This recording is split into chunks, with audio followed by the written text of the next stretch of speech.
کہ اپنی لیول کے بندے کو, اپنے خاندان کے بندے کو, اپنے محلے والے کو, نہیں, من آذا مسلمن, کسی بھی مسلمان کو تکلیف پہنچائی, چاہے وہ ٹھیلے لگانے والا کیوں نہ ہو, چاہے وہ بس والا کیوں نہ ہو, چاہے وہ مسجد کا خادم کیوں نہ ہو. آگے کیا فرمایا؟ ومن آذا مسلمن فقط آذانی, وہ ایسا ہے جیسا اس نے مجھے تکلیف دی. نبی پاک فرما رہے ہیں. اور آگے سنو, ومن آذانی فقط آذ اللہ, جس نے مجھے تکلیف دی وہ ایسا ہے جیسے اس نے اللہ کو تکلیف دی. ایک مسلمان کو تکلیف دینا کدھر تک بات جا رہی ہے؟ اچھا یہ تو مسلمان کو تکلیف دینا ہے, کسی اللہ کے ولی سے معاملہ بگاڑ لیا تو اللہ فرماتا ہے جو میرے ولی سے دشمنی رکھے میرا اس سے جنگ, اعلان جنگ ہے. اللہ سے جنگ کر کے کون جیتے گا؟ پھر اس کا مطلب یہ کہ سب کے ساتھ بھلا کر, سب کے ساتھ اچھا برتاؤ, اپنے گھر والوں کے ساتھ بھی, اپنی زوجہ کے ساتھ بھی, اپنے بچوں کے ساتھ بھی, اپنے پڑوسیوں کے ساتھ بھی. کوئی ایسی بات ہو بھی جائے تو معاف کر دو. دین نصیحہ, الدین النصیحہ, دین خیر خائی, خالص ہو جائے اللہ کے. اب آئیں, ایک ٹاپک کو میں نے بیچ سے اسکپ کیا تھا کہ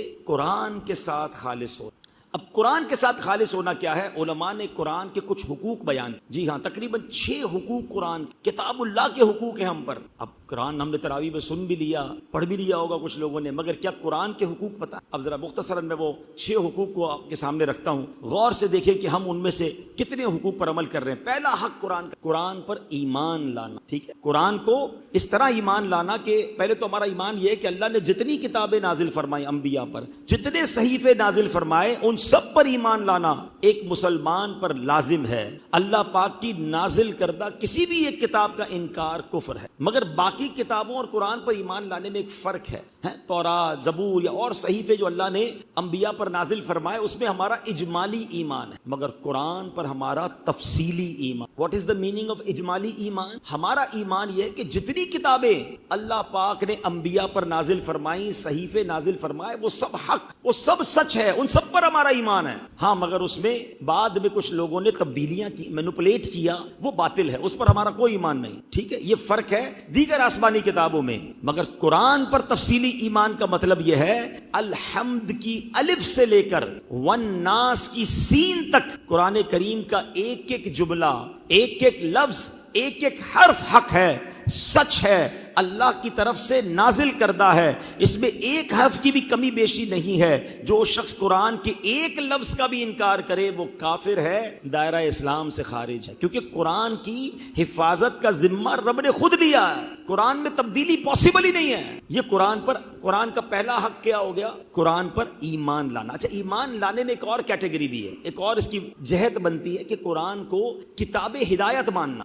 ہمارے لیے گائیڈ لائن کیا ہے, ہمارے لیے وے آف یوں سمجھیے سکسیس کیا ہے, سر چشمہ ہدایت کیا ہے؟ وہ قرآن ہے. قرآن آیا اسی لیے نا, ہمیں زندگی گزارنے کا طریقہ بتایا, ہماری زندگی کیسے ہم نے گزارنی ہے, اللہ کو راضی کیسے کرنا ہے. اب مانتے سارے میں, اگر آپ میں سے کسی سے پوچھو بتاؤ بھائی کتاب ہدایت کون سی, آپ کہیں گے قرآن ہے. ہدایت تو قرآن سے ہی ملتی ہے, مگر کیا ہم ہدایت قرآن سے لے رہے ہیں؟ کتاب ہدایت ماننا اور ہے, کتاب ہدایت سمجھ کر عمل کرنا اور ہے. ہم کاروبار کرتے ہیں, کاروبار کس نے قرآن سے سیکھا ہے؟ ہم تو مارکیٹ کے لوگوں سے سیکھتے ہیں, انگریزوں کے اصول سیکھتے ہیں.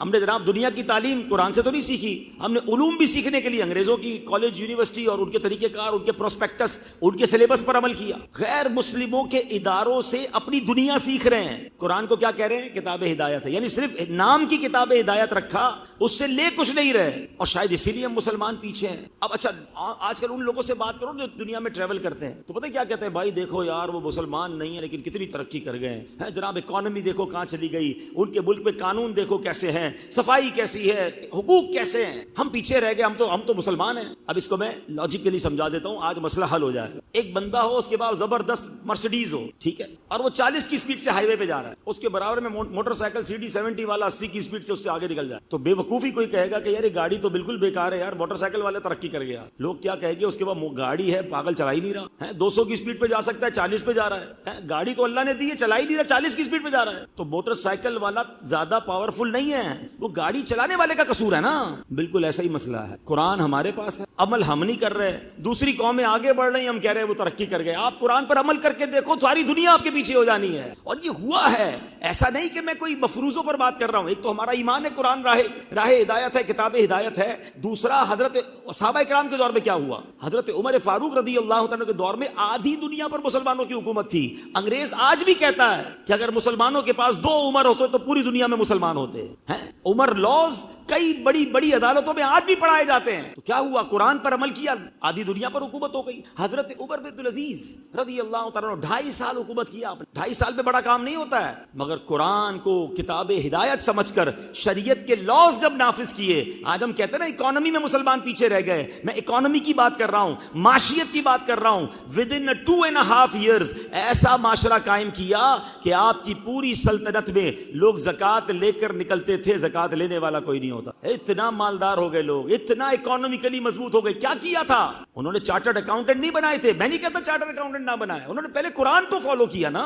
قرآن کو کتاب ہدایت ماننا ضروری ہے اور اس پر عمل کرنا ہے. تو ہم کم از کم اپنی لائف میں تو قرآن کو انڈرسٹینڈ کر کے اس سے ہدایت لینا کہ فیملی کے معاملہ کیسے چلانا ہے، کاروبار کیسے کرنا ہے، کون سے کام نہیں کرنے جس سے رب ناراض ہو جائے گا. لیکن نہیں، قرآن ہے ہمارے پاس جلدان کے اندر، باقی اس سے ہدایت کہاں سے لیں گے؟ پڑھیں گے تو ہوگا نا. تو پہلا حق قرآن کا کیا ہے کہ قرآن پر ایمان لانا اور اس کو کتاب ہدایت مان کر اس سے اپنی زندگی میں ہدایت. سیکنڈ جو قرآن کا حق علماء نے بیان کیا، قرآن پاک کی محبت، تعظیم. قرآن سے سچی محبت کیجیے اور قرآن سے محبت سنت مصطفیٰ صلی اللہ تعالیٰ علیہ وسلم ہے. ایک بار نبی پاک علیہ السلام اپنے گھر تشریف لائے. کسی نے بتایا حضور باہر ایک بندہ ہے اچھی آواز میں تلاوت کر رہا ہے. نبی پاک علیہ السلام جن کے قلب اقدس پر قرآن نازل ہوا ہے، اب گھر سے باہر چلے گئے اور وہ بندہ قرآن پڑھ رہا ہے، پیارے آقا اس کو قرآن سماعت کر رہے ہیں. اور قرآن جب وہ اس پڑھنے کے بعد نبی پاک تشریف لائے، فرماتے یہ ابو حذیفہ کا غلام سالم ہے، تمام تعریفیں اس رب کے لیے ہیں جس نے میری امت میں ایسا شخص پیدا کی. اتنا اچھا قاری تھا کہ نبی پاک اللہ کا شکر ادا کر رہے ہیں. جن پر قرآن نازل ہوا وہ قرآن سنتے سنتے رک گئے. ایک بار نبی پاک علیہ السلام حضرت عبداللہ ابن مسعود کے پاس گئے. صحابی رسول یہ بہت کمال کا قرآن پڑھتے تھے. ان کی تلاوت ایسی تھی کہ پیارے آقا فرماتے جس کو قرآن کو ایسے پڑھنا ہے جیسے قرآن نازل ہوا ہے، اگر قرآن کو ایسے پڑھنا چاہے جیسا نازل ہوا ہے تو وہ عبداللہ ابن مسعود سے وہ قرآن سنے، ان جیسی قرات کرے کہ یہ قرآن ایسا پڑھتے ہیں جیسے قرآن نازل ہوا.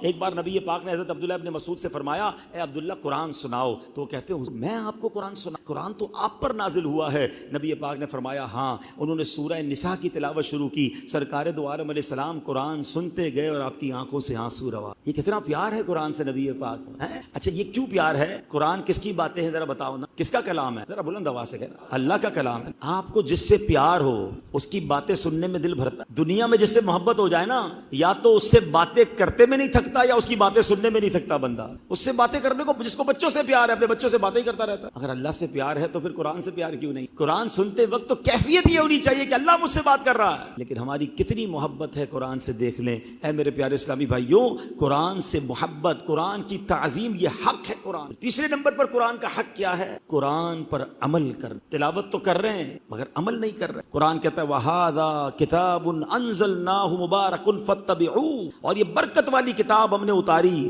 تو اس کی پیروی کرو. مگر قرآن پڑھ کر بھی قرآن پر عمل نہیں ہو رہا. نبی پاک علیہ السلام فرماتے ہیں ایک جگہ پر کچھ قرآن پڑھنے والے ایسے ہیں جن پر خود قرآن لعنت کرتا ہے. پڑھ بھی رہے ہیں قرآن لعنت کر رہا ہے. اب اس کو بڑے آسان انداز سے سمجھا دیتا ہوں. قرآن پڑھ رہے ہیں، کوئی بندہ تلاوت کر رہا ہے اور جھوٹا بھی ہے. قرآن کیا کہے گا؟ لعنت اللہ علی الکاذب، جھوٹے پر خدا کی لعنت. خود ہی قرآن پڑھ رہا ہے، خود ہی پر لعنت لے رہا ہے. یعنی ہے نا، قرآن بھی پڑھ رہا ہے، جھوٹ نہیں، عمل نہیں کیا نا، تو قرآن کی لعنت تو خود ہی پڑھ رہی ہے. ایک جگہ قرآن فرماتا ہے اللہ لا یہدی القوم الظالمین، اللہ ظالموں کو ہدایت نہیں دیتا. اب سوچو تو صحیح کہ جو ظلم بھی کر رہا ہے اور قرآن بھی پڑھ رہا ہے تو قرآن تو اس کو خود لعنت دے رہا ہے. جو نماز نہیں پڑھ رہا قرآن پڑھ رہا ہے تو قرآن تو خود بے نمازی کی وعیدیں بیان کر رہا ہے. یہ کیسا قرآن پڑھنا ہوا؟ حق یہ ہے کہ قرآن پڑھتا بھی جائے، انڈرسٹینڈ کرتا جائے، عمل کرتا جائے، پھر دیکھیے اس کو کیا ملتا ہے. اللہ والے کیسے عمل کرتے تھے. امام زین العابدین رضی اللہ تعالیٰ عنہ، یہ امام حسین کے صاحبزادے ہیں. آپ کی کنیز آپ کو وضو کروا رہی تھی. اچھا ذرا سینیریو سمجھیے گا. پہلے کے لوگوں کو قرآن بھی کتنا یاد تھا. وہ کنیز برتن سے پانی سے وضو کروا رہی تھی تو برتن ہاتھ سے چھوٹ گیا، آپ کے چہرے پر گرا اور چہرے پہ زخم ہو گیا. اب سوچے کہ ہمارا کوئی ملازم برتن لے کر آئے، ہاتھ سے برتن گرے، ہمارے کپڑے خراب ہو جائے تو غصے کا عالم کیا ہوتا ہے. زخم ہو گیا، آپ کو زخمی ہو گیا چہرہ. جیسے آپ نے اوپر دیکھا نا، وہ کنیز بھی کمال کی تھی، اس کو قرآن کیسا یاد تھا. فوراً اس نے تلاوت کرتے کرتے کیا کہا؟ والکاظمین الغیظ. قرآن کی آیت کا جز پڑھا اور غصہ پینے والے. جیسے ہی کہا تو آپ کو قرآن یاد آ گیا کہ اللہ کو غصہ پینے والے پسند ہیں. فوراً کام ڈاؤن ہو گئے. جیسے ہی کام ڈاؤن ہوئے نا، اس نے اس آیت کا اگلا حصہ پڑھا والعافین عن الناس، اور لوگوں سے درگزر کرنے والے. آپ نے کہا جا، میں نے اللہ کی رضا کے لیے تجھے معاف کیا. اس نے آیت کا اگلا حصہ پڑھا واللہ یحب المحسنین, اور نیک لوگ تو اللہ کے محبوب ہیں. آپ نے کہا جا میں نے اللہ کی رضا کے لیے تجھے آزاد کر دیا. زخمی حضرت کو کیا, مگر قرآن سناتی گئی, آپ عمل کرتے گئے, سناتی گئی, عمل کرتے گئے. میں اور آپ کتنی بار قرآن پڑھتے, کبھی تو ایسا ہو قرآن پڑھتے پڑھتے آنکھوں میں آنسو آ جائیں, یا اللہ بس آج توبہ کی, آج یہ عمل نہیں کروں گا. کوئی نیکی کی بات سنے بندہ کہ مولا بس آج سے عمل شروع کر دوں گا. جنت کی بات ہو تو میرے آنسو نہ رکے کہ مولا مجھے بھی ان باغات کی سیر کروانا جن کا ذکر تو نے قرآن میں کیا. جہنم کی باتیں قرآن میں پڑھوں تو لرز جاؤں کہ اللہ مجھے جہنم سے پناہ عطا فرما. قرآن سے میرا اور آپ کا ایسا کنیکشن ہونا چاہیے. مگر قرآن قاری صاحب پڑھ کے آ رہے ہیں, میں پتہ ہی کوئی, پر عمل تو بات کی بات ہے. پلیز میرے پیارے اسلامی بھائیوں, قرآن کریم پر عمل کرنا, قرآن کریم کو محسوس کرنا سیکھے. پھر دیکھیں قرآن کیسا نور دل میں داخل ہوتا ہے. حضرت فضیل بن عیاض یہ توبہ سے پہلے بہت بڑے ڈاکو تھے, اور اتنے بڑے ڈاکو تھے کہ مائیں اپنے بچوں کو سلاتے ہوئے کہتی تھی سو جاؤ ورنہ فضیل ڈاکو آ جائے گا. اتنا خوف تھا آپ کا. اللہ اکبر. ایک روز آپ ایک قافلے کی طرف ڈاکہ مارنے بڑے, قافلے میں سے ایک شخص قرآن پڑھ رہا, اور قرآن کی ایک آیت, اب ذرا آیت سنیے گا. قرآن کیا فرماتا ہے, الم یأن للذین آمنوا ان تخشع قلوبهم لذکر اللہ. ترجمہ کیا ہے, کیا ایمان والوں کو ابھی وہ وقت نہیں آیا کہ ان کے دل اللہ کی یاد میں جھک جائیں؟ کیا ابھی وہ ٹائم نہیں آیا؟ اب یہ ایک آیت تھی اور یوں دل میں اتر گئی. اب لرز گئے, لبیک یا اللہ وقت آ گیا, یا اللہ وہ وقت آ گیا, میں توبہ کرتا ہوں میرے مولا وقت آ گیا. قرآن کہتا ہے کہ ابھی بھی وقت نہیں آیا.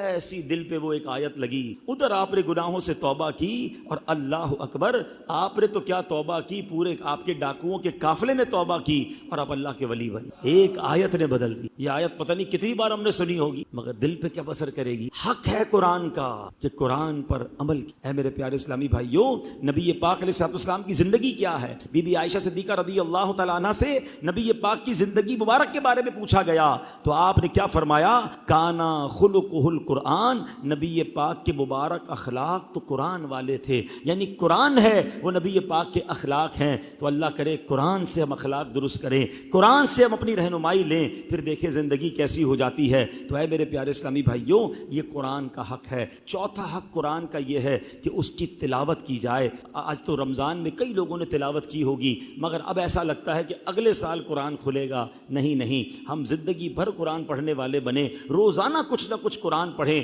قرآن کا ہر لفظ رحمت ہے. قرآن پڑھنے والے کے دل پر سکینہ طاری ہوتا ہے. قرآن کے ایک ایک حرف پر 10 نیکیاں ملتی ہیں. بلکہ اس کی فضیلت ایک اور سنیں, قرآن بے وضو پڑھیں تو 10 نیکیاں ملتی ہیں, با وضو پڑھیں تو 25 نیکیاں ملتی ہیں. لیکن اگر قرآن نماز میں کھڑے ہو کر پڑھیں تو 100 ہر لفظ پر 100 نیکیاں ملتی ہیں. بیٹھ کر نفل کے اندر قرآن پڑھیں تو 50 نیکیاں ملتی. اب بیوپاری بنو نا, قرآن پڑھنا ہے, 10 نیکیاں ایک حرف پر مل رہی ہیں. اللہ کرے کچھ قرآن کی صورتیں یاد کریں اور کھڑے ہو کر 2 رکعت نفل کی نیت کریں اور اسی میں قرآن پڑھ لے, ہر حرف پر 100 نیکیاں ملیں گی. امیر اہل سنت کا ایک پیارا سا انداز آپ کو بتاؤں کہ ایک بار ایک مفتی صاحب امیر اہل سنت کے پاس گئے, تو آپ نے اوابین کے اندر پوری یاسین شریف تلاوت فرمائی. تو آپ سے کسی نے پوچھا کہ آپ نے یاسین شریف اوابین میں کیوں پڑھی؟ تو آپ نے فرمایا کہ میں نے جب سے یہ پڑھا ہے کہ نماز میں جو قرآن پڑھا جاتا ہے ہر لفظ پر 100 نیکیاں ملتی ہیں, تو میں کوشش کرتا ہوں کہ جو روز یاسین پڑھنی ہے وہ نوافل کے دوران ہی پڑھ لیا ہے نا. نیکیاں کمانے کا ہمیں کاروبار کے تمام فارمولے پتہ ہیں کہ یار ادھر سے مال لے لو تو ادھر نفع زیادہ ہو جائے گا, اس ملک میں بیچو گے تو زیادہ ہو جائے گا, گرمیوں میں خرید لو سردیوں میں مہنگا ہو جائے گا, سارے فارمولے پتہ ہیں. تو شریعت نے ہمیں نیکیوں کے اسکیم بتائی ہیں, اتنے زبردست فارمولے موجود ہیں, اس پہ ہمارا ذہن نہیں چلتا. قرآن سے محبت کریں اور قرآن کی روزانہ تلاوت کریں, انشاءاللہ اس کی برکتیں نصیب ہوں گی. پانچواں اور چھٹا جو حق ہے وہ حق یہ ہے کہ قرآن کو سمجھنا, قرآن کے پیغام کو عام کرنا, اس کی بات آگے پہنچانا, تبلیغ کرنا. انشاءاللہ میں اللہ کی رحمت سے امید کرتا ہوں کہ مجھے امید ہے یہ ثواب مل رہا ہوگا کہ میں آپ سے قرآن کی بات پہنچانے کی کوشش کر رہا ہوں. یہ پیغام آپ بھی دیں, یہ حق ہے قرآن کا کہ قرآن کا پیغام, قرآن کی بات, قرآن کی تبلیغ کی جائے, لوگوں کو اس طرف لایا جائے کہ وہ قرآن پڑھے. یہ قرآن کا ہم سب پر حق ہے. لیکن پانچواں حق کیا ہے؟ قرآن کو سمجھنا. اب یہ اتنی تکلیف دہ بات ہے نا کہ قرآن انڈرسٹینڈ ہی نہیں کرتے ہیں. قرآن سے ہمارا رشتہ ہی صرف میکسیمم تلاوت تک کا ہے. یہ تلاوت سنیں گے, کچھ گھروں میں نے دیکھا تلاوت چل رہی ہوتی, تلاوت سے انکار نہیں ہے, بہت برکتیں تلاوت کی, مگر یہ صرف تلاوت کے لیے کتاب نہیں آئی. اس میں خزانے موجود ہیں, اس میں رہنمائی موجود ہے, اس میں ہمارے لیے گائیڈ لائن موجود ہے. اب مثال دیتا ہوں, ہم روز صبح اٹھتے ہیں, صبح اٹھنے کے بعد سب سے پہلا کام ہم کیا کریں؟ ابھی آنکھیں پراپر نہیں کھلی ہوئی ہوتی اور ہم موبائل ڈھونڈتے ہیں، اور موبائل ڈھونڈ کر سب سے پہلے میسج، کس کا میسج آیا، اس پہ بھی اپنے پریورٹیز بنائی ہیں، فیملی، فرینڈ، بزنس، یار پہلے وہ دیکھ لوں، سونے سے پہلے سارے میسج کلیئر کرنے ہیں۔ اتنی فکر ہے لوگوں کے میسج کی، یہاں 10 سال سے لے کر 70 سال کے لوگ بیٹھے ہوئے ہیں، اتنی زندگی گزر گئی، اللہ کا میسج ریسیو کیا؟ میسج کس کا ہے؟ قرآن، اللہ کا پیغام ہے نا۔ کیا اللہ کو قیامت کے دن یہ جواب چل جائے گا کہ اللہ ٹائم نہیں تھا، بزی تھا، فیملی کے ساتھ تھا، کاروبار تھا، ٹریولنگ تھی، کسی قرآن پڑھنے کا ٹائم نہیں تھا، انڈرسٹینڈ کرنے کا ٹائم؟ کیسے جواب دو گے؟ آپ کا ملازم، چل ایک اور مثال سے سمجھاتا ہوں، کافی سارے کاروباری لوگ بیٹھے ہیں، آپ کا امپلائی، آپ رات سونے سے پہلے، آج کل رمضان ہے، آپ نے سحری کے وقت اپنے امپلائی کو میسج کیا کہ بیٹا صبح جا کے بینک ٹائم میں یہاں سے پیسے اٹھانا، وہاں جمع کرانا، ایک فائل وہاں سے لے لینا، ایک کاغذ وہاں جمع کرا دینا، یہ بل پے کر دینا۔ آپ سو گئے، ظہر کے بعد آپ نے اپنے امپلائی کو فون کیا، ہاں بھائی ہو گئے سارے کام؟ وہ کہ سر وہ آپ کا میسج میں ریسیو نہیں کر۔ کیا کیفیت ہوگی آپ کی؟ تجھے پتا ہے کتنا نقصان ہو گیا؟ بینک بھی بند ہو گیا۔ نوکری پہ کس لیے رکھا تھا؟ آپ کی تو ڈیوٹی تھی روز صبح اٹھ کے پہلے میرا میسج سننا تھا، میسج سن کے اس پر عمل کرنا تھا۔ ایک دن آپ کا امپلائی، آپ کا ملازم آپ کا میسج نہ سنے، آپ کو برا لگتا ہے؟ 50 سال کا ہو گیا ابھی تک اللہ کا میسج نہیں سنا ہے، اللہ کے پاس جا کے کیا جواب دیں گے؟ اس لیے قرآن آیا تھا کہ نیا گھر آ رہا ہے، جلدی سے بھائی قرآن خوانی کراؤ، قرآن رکھنا ہے، نئی فیکٹری پہ قرآن خوانی کرانی۔ ہمارا تو قرآن سے بس یہی تعلق ہے، اندر کیا لکھا، رب نے کیا بھیجا، وہ کون پڑھے گا؟ آج سے رمضان کے اندر سے یہ نیت کرو یار کہ اب روز کچھ نہ کچھ قرآن پڑھنا۔ امیر اہل سنت بڑی کمال کی ہستی ہے، بڑے ایزی فارمولے دیتے ہیں۔ دعوت اسلامی والوں کو ایک نیک اعمال کی بک دی ہے، اس میں کیا نیک عمل ہے؟ کیا آج آپ نے 3 آیتوں کی تلاوت، ترجمہ اور تفسیر پڑھ لی؟ کیوں 3 یار؟ ایک رکوع بولیں گے تو بھاگ جائیں گے، کم از کم 3 تو پڑھیں گے، 3 سے دل لگے گا۔ یقین کرے کئی بار میرے ساتھ ایسا ہوا، آپ کے ساتھ بھی ہوا ہوگا، جو قرآن کی تفسیر پڑھتے نا، ارادہ تھا یار ایک رکوع پڑھنا ہے، لیکن ایسا واقعہ شروع ہو گیا، ایسی بات شروع ہو گئی کہ نہیں یار یہ جب تک پورا نہیں ہوگا، بعض ہوگا آدھا پارا ہو گیا، 15 منٹ کا سوچ کے قرآن کھولا تھا، 1 گھنٹے تک قرآن رکھنے کوئی جی نہیں چاہ رہا۔ اتنی کنیکٹیوٹی کے ساتھ واقعہ چل رہا ہے، اتنی کنیکٹیوٹی کے ساتھ بات ہو رہی ہے، ایسا پیارا رب کا کلام چل رہا ہے، بندہ کہتا نہیں یار یہ پورا کرے بغیر کیسے رکھ دوں۔ یہ ہے قرآن کہ آپ کو قرآن اپنے ساتھ اٹیچ کر لے گا، لیکن دوستی تو کرو نا قرآن سے۔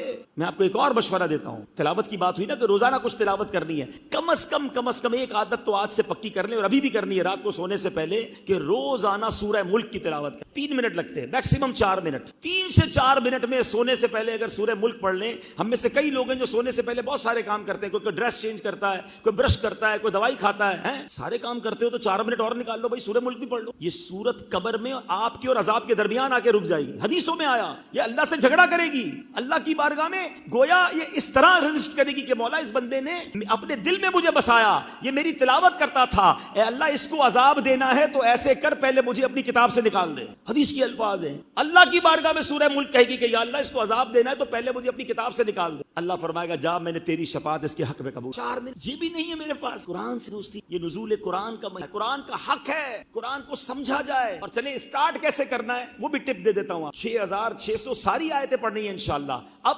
اسٹارٹ کریں 89 آیت قرآن، وہ 89 آیتیں جس میں اللہ نے مجھ سے اور آپ سے ڈائریکٹ بات کی ہے۔ یا ایھا الذین آمنو کہہ، او یو بلیورز، یہ کون ہے ایمان والے؟ ہم سارے ہیں نا، ہم سے بات کی ہے۔ پہلے وہ 89 آیتیں تو پڑھ لو جس میں اللہ نے آپ سے ڈائریکٹ بات۔ تو آپ کہیں گے یار آپ پورے قرآن میں کہاں ڈھونڈوں؟ دعوت اسلامی والے صرف پرابلم نہیں بتاتے، سولوشن بھی دیتے۔ 89 آیتوں کی پوری ایک کتاب بنا دی اللہ ہمارے قبلہ مفتی قاسم صاحب کو رحمت رکھے۔ اس کتاب کا نام ہی اے ایمان والو ہے۔ کتاب خرید لیں، واللہ خرید لیں اور یہ پڑھنا شروع کر دیں۔ روز کی 2 آیتیں پڑھیں، اگلے 45 دن بعد آپ یہ کہہ رہے ہوں گے کہ میں نے وہ ساری آیتیں پڑھ لی ہیں جو اللہ نے مجھ سے ڈائریکٹ بات کی۔ کتنی تسلی ہوگی نا کہ یار اسٹارٹ تو پھر بقیہ آیتیں پڑھ لیں قرآن سے۔ 2 تفسیر قرآن مفتی صاحب نے عطا فرمائی، تفسیر قرآن صراط الجنان، یہ 10 جلدوں پر ہے، بیوٹیفل آسان اردو، اور پھر شارٹ تفسیر قرآن بھی اب آ گئی ہے، تفسیر قرآن تعلیم القرآن۔ آج کے نئے بچے اردو کم پڑھتے ہیں، انگریزی زیادہ پڑھتے ہیں، one of the beautiful English تفسیر قرآن مفتاح الاحسان، یہ کمال کی تفسیر ہے جو ساؤتھ افریقہ کے ہمارے مفتی صاحب نے لکھی ہے۔ آپ پڑھیں، جن کو تھوڑی بہت بھی انگریزی آتی ہے نا ان کو مزہ آئے گا پڑھنے میں، بہت آسان انگلش میں لکھی ہے، تو وہ کتاب بھی آپ کو مکتبۃ المدینہ سے مل جائے گی۔ یہ تقریباً کتابیں ہماری ویب سائٹ پر موجود ہیں، خرچہ نہیں کرنا، باقی سب چیزوں کے لیے لوگ خرچہ کرنے کے لیے تیار ہیں، نئی گھڑی، نئے جوتے، نئے کپڑے آ جائیں گے، یار 6-8 ہزار روپے تفسیر کہاں خریدوں گا؟ چلو بھائی دعوت اسلامی والوں نے یہ مسئلہ بھی حل کر دیا،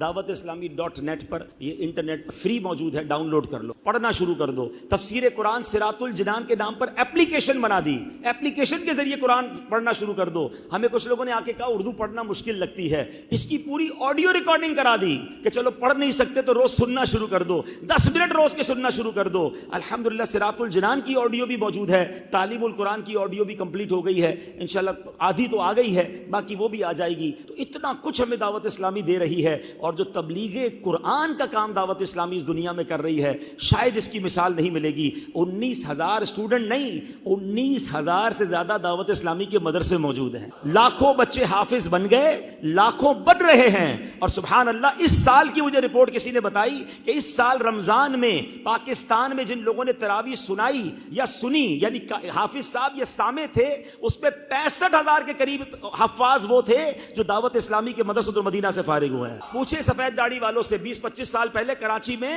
حافظ کے لیے میں پنجاب سے حافظ بلانا پڑتا تھا, امام حافظ نہیں ملتا تھا تراویح کے لیے. آج کون سی گلی ہے جہاں تراویح نہیں ہو رہی ہے؟ ایک ایک بلڈنگ میں 4-4 تراویحاں ہو رہی ہیں. تو کسی درخت سے حافظ نہیں نکلے, یہ دعوت اسلامی کا اس امت پر احسان ہے. تو قرآن پھیلانے کے لیے, اس کی ترویج کرنے کے لیے, اس پر عمل کرنے کے لیے. اچھا پھر جناب کچھ لوگ کہتے ہیں کہ یار واپس مدرسے میں جانے کا ٹائم نہیں, بیزی بڑا ہوں, اس کا مسئلہ بھی حل کر دیا. فیضان آن لائن اکیڈمی ایک ایسا مدرسہ بنایا کہ اپنی مرضی کا ٹائم, آپ رات جاگتے ہیں, رات 1 بجے آن لائن ہو جائیں, 1 to 1 قاری صاحب آپ کو قرآن پڑھائیں گے, آپ کے مخارج ٹھیک کریں گے, آپ کو ترجمہ پڑھائیں گے, آپ کو تفسیر جو پڑھنا ہے آپ کو پڑھائیں گے. پھر بھی میں نہ پڑھوں تو پھر کس کا پھر قرآن سے دور رہوں گا تو کیا جواب دوں گا؟ ساؤتھ افریقہ کچھ عرصہ پہلے گیا, فیملی والوں سے ملاقات ہوئی, ان کے گھر میں, ان کے خاندان میں 42 کے قریب لوگ تھے, دادا بیٹا بہو پوتے پوتیاں. کہتے ہیں ہم 42 لوگ ہیں, ہم 42 کے 42 فیضان آن لائن کے اسٹوڈنٹس ہیں, ہم سب سیکھ رہے ہیں. کوئی قرآن پڑھ رہا ہے, کوئی حدیث پڑھ رہا ہے, کوئی ترجمہ پڑھ رہا ہے, کوئی تفسیر. جس کا ایک کورس کمپلیٹ ہوتا ہے ہم دوسرا شروع کر دیتے ہیں. 30 منٹس تو روز کے دینے ہیں. اپنے موبائل کا اسکرین ٹائم دیکھیں, روز کے کتنے گھنٹے آپ موبائل کو دے رہے ہیں, اس میں سے آدھا گھنٹہ